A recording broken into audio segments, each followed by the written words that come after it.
శ్రీ సాయినాథాయ నమః. శ్రీ సాయి సచ్చరిత్రము 49వ అధ్యాయము. ప్రస్తావన. హరి కానోబా, సోమదేవ స్వామి, నానాసాహెబ్ చాందోర్కర్. ప్రస్తావన. వేదములు, పురాణములు బ్రహ్మమును లేదా సద్గురువును సరిగా పొగడలేవు. అట్లయినప్పుడు మా వంటి మూర్ఖులు సద్గురువగు సాయిబాబాను ఎట్లు వర్ణించగలరు? ఈ విషయములో మాట్లాడక ఊరుకుని ఉన్నటయే మేలని తోచుచున్నది. మౌనవ్రతమును పూనుటయే సద్గురుని స్తుతించుటకు తగిన మార్గమని తోచును. కాని సాయిబాబా సుగుణములను చూచినచో మా వ్రతమును మరచి మమ్మలను మాట్లాడినట్లు ప్రేరేపించును. మన స్నేహితులు గాని బంధువులు గాని మనతో లేకున్నచో మంచి పిండి వంటలు కూడా రుచింపవు. కాని వారు మనతో నున్నచో ఆ పిండి వంటలు మరింత రుచికరములగను. సాయి లీలామృతము కూడా అట్టిదే. దీనిని మనం ఒంటరిగా తినలేము. స్నేహితులు బంధువులు కలిసినచో చాలా బాగుగా నుండును. ఈ కథలను సాయిబాబా ప్రేరేపించి వారి ఇష్టానుసారము మాచే వ్రాయించెదరు. వారికి సర్వస్వ శరణాగతి యొనర్చి వారి అందే ధ్యానము నిలుపుట మా కర్తవ్యము. తీర్థయాత్ర, వ్రతము, త్యాగము, దానముల కంటే తపస్సు చేయుట గొప్ప. హరిని పూజించుట తపస్సు కంటే మేలు. సద్గురుని ధ్యానించుట అన్నిటికంటే మేలైనది. కాబట్టి మనము సాయినామమును నోటితో పలుకుచు వారి పలుకులను మననము చేయుచు వారి ఆకారమును మనస్సున భావించుకొనుచు వారిపై హృదయపూర్వకమగు ప్రేమతో వారి కొరకే సమస్త కార్యములను చేయుచుండవలెను. సంసార బంధము నుండి తప్పించుకొనుటకు దీనికి మించిన సాధనము లేదు. పైన వివరింపబడిన ప్రకారము మన కర్తవ్యమును మనము చేయగలిగినచో సాయి తప్పనిసరిగా మనకు సహాయము చేయును, తుదకు మోక్షమునిచ్చును. ఇక నీ అధ్యాయములోని కథల వైపు మరులుదము. హరి కానోబా. హరి కానోబా అను బొంబాయి పెద్ద మనుషుడొకడు తన స్నేహితుల వల్ల బంధువుల వల్ల బాబా లీలలు అనేకములు వినెను, కాని నమ్మలేదు. కారణమేమన అతనిది సంశయ స్వభావము. బాబాను స్వయముగా పరీక్షించవలెనని అతని కోరిక. కొంతమంది బొంబాయి స్నేహితులతో అతడు షిరిడీకి వచ్చెను. అతని తలపై జలతారు పాగా ఉండెను. అతని పాదములకు క్రొత్త చెప్పులుండెను. కొంత దూరము నుండి బాబాను చూచి బాబా వద్దకు పోయి సాష్టాంగ నమస్కారము చేయవలని అనుకొనెను. క్రొత్త చెప్పులు ఎచ్చట నుంచవలెనో అతనికి తెలియలేదు. చెప్పులు మసీదు ముందు ఒక మూలన పెట్టి బాబా దర్శనమునకు పోయెను. బాబాకు భక్తిపూర్వకమైన నమస్కారము చేసి ఊదిని ప్రసాదమును బాబా చేతి నుండి అందుకుని తిరిగి వచ్చెను. మూలకు పోయి చూచేసరికి చెప్పులు కనిపించలేదు. చెప్పుల కొరకు వెదికెను, కాని నిష్ప్రయోజనమయ్యెను.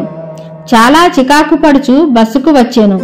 అతడు స్నానము చేసి పూజ చేసి నైవేద్యము పెట్టి భోజనమునకు కూర్చుండెను. కాని తన చెప్పుల గూర్చియే చింతించుచుండెను. భోజనానంతరము చేతులు కడుగుకొనుటకు బయటకు వచ్చెను. ఒక మరాఠీ కుర్రవాడు తన వైపు వచ్చుట చూచెను. ఆ కుర్రవాని చేతిలోని ఒక కర్ర ఉండెను. దాని చివరన క్రొత్త చెప్పుల జత వ్రేలాడుచుండెను. చేతులు కడుక్కుకొనుటకు బయటకు వచ్చిన వారితో అతడు బాబా తనను పంపిననియు వీధిలో హరికా బేటా జరీకా ఫేటా అని అరుచుమనియు చెప్పాను. ఎవరైనా ఆ చెప్పులు తమే అన్నచో అతని పేరు హరి అనియు అతడు కానోబా కొడుకుననియు అతని తలపై జరిపాగా కలదాయను సంగతి పరీక్షించిన తరువాత చెప్పులనిచ్చివేయమని చెప్పెనెను. ఈ కుర్రవాడిట్లు చెప్పుట విని హరికానోబా ఆశ్చర్యానందములు పొందెను. కుర్రవాని వద్దకు పోయి చెప్పులు తనవని రూఢీ చేసెను. అతడు తన పేరు హరి అనియు తాను కానోబా కుమారుడననియు తన తలపై ధరించు జరిపాగాను చూచెను. ఆ కుర్రవాడు సంతృప్తి చెంది చెప్పులనిచ్చివేసెను. హరికానోబా మిక్కిలి ఆశ్చర్యపడెను. తన జల్తారు పాగా అందరికీ కనిపించవచ్చును గాని తన పేరు తన తండ్రి పేరు బాబాకెట్లు తెలిసెను? అదియే షిరిడీకి మొదటిసారి తన రాక. అతడచ్చటకు బాబాను పరీక్షించుటకే వచ్చెను. ఈ విషయము వల్ల అతడు బాబా గొప్ప సత్పురుషుడని గ్రహించెను. అతనికి కావలసినది బాబాను పరీక్షించుట. అది పూర్తిగా నెరవేరెను. సంతోషముతో ఇంటికి పోయెను. సోమదేవ స్వామి. బాబాను పరీక్షించుటకై ఇంకొకరు వచ్చిరి. వారి కథను వినుడు. కాకాసాహెబ్ దీక్షిత్ తమ్ముడు బాయిజీ నాగపూర్లో నివసించుచుండెను. 1906 సంవత్సరంలో హిమాలయమునకు పోయినప్పుడు సోమదేవ స్వామి అను సాధువుతో అతనికి పరిచయము కలిగెను. ఆ సాధువు గంగోత్రికి దిగువ ఉత్తరకాశీకి చెందినవారు. వారి మఠము హరిద్వారములో కలదు. ఇద్దరు పరస్పరము తమ చిరునామాలు వ్రాసిరి. 5 సంవత్సరముల పిమ్మట సోమదేవ స్వామి నాగపూర్ వచ్చి బాయిజీ ఇంట్లో దిగెను. బాబా లీలలను విని సంతసించెను. షిరిడీకి పోయి బాబాను చూడవలనని అతనికి గట్టి కోరిక కలిగెను. బాయిజీ వద్ద నుంచి పరిచయ పుస్తకము తీసుకుని షిరిడీకి పోయెను. మన్మాడు కోపర్గం దాటిన పిమ్మట టాంగా చేసుకుని షిరిడీకి పోవుచుండెను. షిరిడీ సమీపమునకు రాగా మసీదుపై 2 పెద్ద జెండాలు కనిపించెను.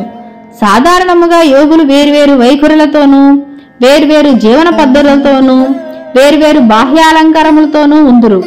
కాని ఈ పై గుర్తులను బట్టియే యోగి యొక్క గొప్పదనమును కనిపెట్టలేము. సోమదేవ స్వామికి ఇదంతయు వేరే పందాగా తోచెను.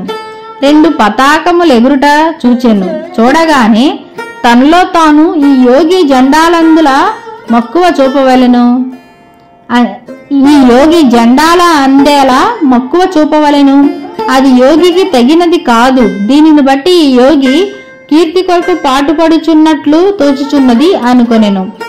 ఇట్లు ఆలోచించుకొని షిరిడీకి పోవుటకు మానుకొన నిశ్చయించినట్లు తనతోనున్న ఇతర యాత్రికులకు చెప్పాను. వారతనితో నిట్లనిది, అట్లయిన ఇంత దూరము వచ్చితివేళ జెండాలను చూసినంతలో నీ మనస్సు చికాకు పడినచో షిరిడీలో రథము, పల్లకి, గుర్రము మొదలగు బాహ్యాలంకారములు చూచినచో మరింత చికాకు పొందిదువు. సోమదేవస్వామి గాబరాపడి ఇట్లనెను, గుర్రములతోనూ పల్లకితోనూ జట్కాలతోనూ గల సాధువులను నేనెచ్చటా చూచియుండలేదు. అట్టి సాధువులను చూచుట కంటే తిరిగిపోవుటయే మేలు అనెను. ఈ తనుచు తిరుగు ప్రయాణమునకు సిద్ధమయ్యెను. తక్కిన తోటి ప్రయాణికులు అతనిని తన ప్రయత్నమును మాని షిరిడీలోనికి బొమ్మనిరి. అట్టి వక్రాలోచనను మానుమనిరి. బాబా ఆ జెండాలను కాని తక్కిన వస్తువులను గాని ఆడంబరములను గాని కీర్తిని గాని లక్ష్య పెట్టని వారని చెప్పిరి. అవన్నీ అలంకరించిన వారు బాబా భక్తులే గాని ఆయనకేమీ అవసరము గాని సంబంధము గాని లేదనిరి. వారి భక్తి ప్రేమల కొలది వారు వాటిని కూర్చిరని చెప్పిరి. తుట్టతుదకు ప్రయాణము సాగించి షిరిడీకి పోయి సాయిబాబాను చూచినట్లు చేసిరి. సోమదేవస్వామి మసీదు దిగువ నుంచి బాబాను దర్శించగానే అతని మనస్సు కరిగెను. అతని కండ్లు నీటిలో నిండెను. గొంతుకు యార్చుకొని పోయెను. అతని కుంటి ఆలోచనలన్నీ అడుగంటిపోయెను. ఎచ్చట మనసు శాంతించి ఆనందమును పొంది ఆకర్షింపబడును అదే మనము విశ్రాంతి పొందవలసిన స్థలము అని తన గురువు చెప్పిన దానిని జ్ఞప్తి తెచ్చుకొనెను. అతడు బాబా పాదధూళిలో దొర్లుటకు తహతహలాడెను. బాబా దర్శనము కొరకు దగ్గరకు పోగా, మా వేషము మా దగ్గరనే ఉండని, నీ ఇంటికి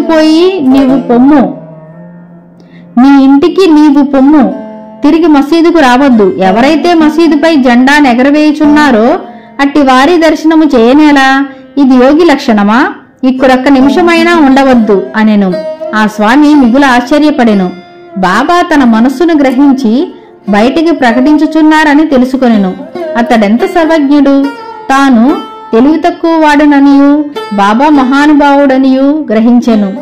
బాబా అందరినీ కౌగులించుకున్నట్టుగా కొందరిని ఆశీర్వదించుట, కొందరిని ఓదార్చుట, కొందరి వైపు దాక్షిణ్యముతో చూచుట, కొందరి వైపు చూచి నవ్వుట, ఊది ప్రసాదమును కొందరికిచ్చుట, ఇట్లు అందరినీ ఆనందింపజేసి సంతృప్తిపరచుట చూచి తననొక్కరినే ఎలా అంత కఠినముగా చూచుచుండెనో అతనికి తెలియకుండెను. తీవ్రముగా ఆలోచించి బాబా చేయనుదంతయు తన అంతరంగమునున్న దానితో సరిగా నుండెనని గ్రహించెను. దానివల్ల పాఠము నేర్చుకుని వృద్ధి పొందుటకు యత్నించవలనని గ్రహించెను. బాబా కోపము మారు రూపముతోనున్న ఆశీర్వాదమే అనుకొనెను. కొన్నాళ్ల పిమ్మట బాబా యందు అతనికి నమ్మకం బలపడెను. అతడు బాబాకు గొప్ప భక్తుడయ్యెను. నానాసాహెబ్ చాందోర్కర్. ఈ అధ్యాయంను హేమడ్ పంత్ నానాసాహెబ్ చాందోర్కర్ కథతో ముగించెను. ఒకనాడు నానాసాహెబ్ మసీదులో మహల్సాపతి మొదలగు వారితో కూర్చొని ఉండగా బీజాపూర్ నుండి ఒక మహ్మదీయుడు కుటుంబముతో బాబాను చూచుటకు వచ్చెను. అతనితో గోషాస్త్రీలుండుటచే నానాసాహెబ్ అచ్చటి నుంచి లేవనించెను. కాని బాబా అతన్ని నివారించెను. స్త్రీలు వచ్చి బాబా దర్శనము చేసుకుని అందులోని ఒక స్త్రీ ముసుగు తీసి బాబా పాదములకు నమస్కరించి తిరిగి ముసుగు వేసుకొనెను. నానాసాహెబ్ ఆమె ముఖ సౌందర్యమును చూచి మరల చూడగోరెను. నానా యొక్క చాంచల్యమును చూచి స్త్రీలు వెళ్లిపోయిన పిమ్మట బాబా నానాతో ఇట్లనెను, నానా, అనవసరముగా చికాకు పడుచుంటివేలా? ఇంద్రియములను వాని పనులను చేయనిమ్ము. వానిలో మనము జోక్యము కలుగజేసుకొనకూడదు. దేవుడు ఈ సుందరమైన ప్రపంచమును సృష్టించి ఉన్నాడు. కాన అందరినీ చూచి సంతసించుట మన విధి. క్రమముగాను మెల్లగాను మనసు స్థిరపడి శాంతించును. ముందు ద్వారము తెరిచియుండగా వెనుక ద్వారము గుండా పోనేలా? మన హృదయము స్వచ్ఛముగానున్నంత వరకు ఏమీ దోషము లేదు. మనలో చెడ్డ ఆలోచన లేనప్పుడు ఇతరులతో భయపడనేలా? నేత్రములు వాని పని అవి నెరవేర్చుకొనవచ్చును. నీవు సిగ్గుపడి బెదరనేలా? శ్యామ అచ్చటనే ఉండెను. కాని బాబా చెప్పిన దానిని గ్రహించలేకపోయెను. ఇంటికి పోవు దారిలో శ్యామ ఆ విషయమై నానానడిగెను. ఆ చక్కని స్త్రీ వైపు చూచి తాను పొందిన ఆ చంచలత్వమును గూర్చి నానా చెప్పెను. బాబా దానిని గ్రహించి ఎట్లు సలహానిచ్చినో వివరించెను. బాబా చెప్పిన దాని భావము నానా ఇట్లు చెప్పదొడంగెను. మనసు సహజంగా చంచలమైనది. దానిని ఉద్రేకించినట్టు చేయరాదు. ఇంద్రియములు చెలింపవచ్చును. శరీరము స్వాధీనమునందుంచుకొనవలెను. దాని యోరిమి పోవునట్లు చేయరాదు. ఇంద్రియములు విషముల వైపు పరుగెత్తును. కాని మనము వాని వెంట పోరాదు. మనము ఆ విషయములను కోరకూడదు. క్రమముగాను నెమ్మదిగాను సాధన చేయుట వలన చంచలత్వమును జయించవచ్చును. ఇంద్రియములకు మనము లోపడకూడదు. కాని వానిని మనము పూర్తిగా స్వాధీనమందుంచుకొనలేము. సమయానుకూలముగా వానిని అణచి సరిగా ఉంచుకొనవలచుండెవలెను. నేత్రము అందమైన వానిని చూచుట కొరకే ఇవ్వబడినది. విషయములను సౌందర్యమును నిర్భయముగా చూడవచ్చును. భయమునకు గాని లజ్జకు గాని అవకాశము లేదు. దురాలోచనలు మనస్సునందుంచుకొన రాదు. మనస్సున ఎట్టి కోరికయు లేక భగవంతుని సుందరమైన సృష్టిని చూడుము. ఈ విధంగా ఇంద్రియములను సులభముగాను సహజముగాను స్వాధీనం చేసుకొనవచ్చును. విషయములను అనుభవించుటలో కూడా నీవు భగవంతుని జ్ఞప్తియుంచుకొనెదవు. బాహ్యేంద్రియములను మాత్రము స్వాధీనం అందించుకొని మనస్సును విషయముల వైపు పరుగడనిచ్చుచో వానిపై అభిమానం ఉండనిచ్చినచో చావు పుట్టుకల చక్రము నశింపదు. ఇంద్రియ విషయములు హానికరమైనవి. వివేకము అనగా నిత్యానిత్యములకు భేదమును గ్రహించుట. సారథిగా మనస్సును స్వాధీనమందుంచుకొనవలెను. ఇంద్రియములు నిచ్చవచ్చినట్లు సంచరింపచేయరాదు. అటువంటి సారథితో విష్ణు పదమును చేరగలము. అదియే మన గమ్యస్థానము. అదియే మన నిజమైన ఆవాసము. అతడి నుండి తిరిగి వచ్చుట లేదు. 49వ అధ్యాయము సంపూర్ణము. సద్గురు శ్రీ సాయినాథార్పణమస్తు. శుభం భవతు.